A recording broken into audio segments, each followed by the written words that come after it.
La Russie et l'Algérie vont mener des manœuvres militaires en novembre 2022 dans la localité d'Amaguir, qui est restée une base de l'armée française jusqu'en 1967, dans la région de Béchar, selon des sources russes. La première conférence de planification s'est tenue dans la ville russe de Vladikavkaz, la capitale de la République d'Ossétie, pour préparer les exercices antiterroristes conjoints russo-algériens, qui sont prévus pour novembre de cette année, ajoute la même source. L'annonce de ces manœuvres est survenue au lendemain des entretiens lundi 4 avril à Moscou entre le chef du Conseil de sécurité russe Nikolai Petrouchev et le ministre algérien des Affaires étrangères, le fameux Ramtan Lamamra. Le même jour, l'ambassadeur de Russie à Alger s'est déplacé au siège de l'APN, chambre basse du Parlement algérien, pour rencontrer son président Brahim Bourali. Lors de cette rencontre, ce dernier aurait assuré à son hôte russe de l'attachement de l'Algérie à la Russie de manière stratégique et profonde. Les Russes souhaitent en fait plutôt garder dans leur giron la vache à lait algérienne. Mais passons.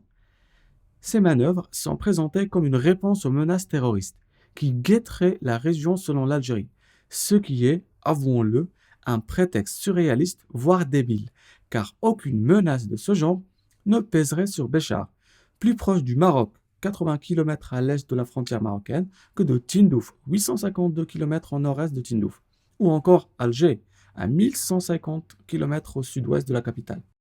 Car s'il y a vraiment du terrorisme, c'est du côté des frontières sud-est de l'Algérie, notamment les pays du Sahel, pour ne pas parler de la Libye ou de Tunisie. L'argument du terrorisme arboré par Alger ne tient pas la route en fait. Il cache plutôt la volonté d'Alger d'impliquer la Russie dans ses plans malveillants ourdis contre le Maroc.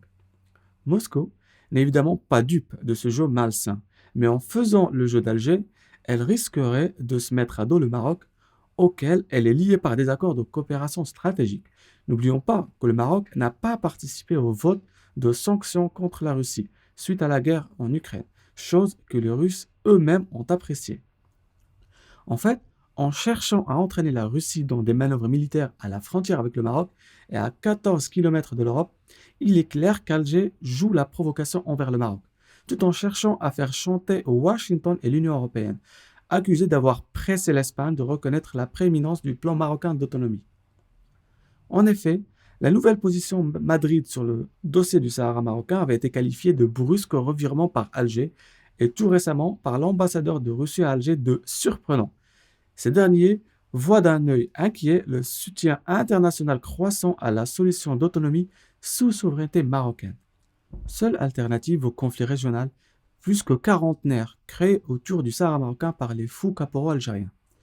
On remarque donc que l'Algérie, malgré ses fanfaronnades sur des pseudo-positions indépendantes, souveraines, non alignées et tout le blabla qui va avec, ce pays est et restera toujours un fidèle vassal des soviétiques, avec la Syrie et à un degré moindre l'Iran. Au moment où l'Algérie perd sur tous les terrains, avec toutes les claques reçues, économiques, politiques, au moment où la Russie est la plus mal au point, elle décide de déclarer ses manœuvres militaires à la veille d'un conseil de sécurité de l'ONU sur le Sahara marocain. Le Maroc va finir par remercier ce gouvernement algérien d'incapable, qu'il se tire des balles dans le pied tout seul. On ne peut espérer mieux.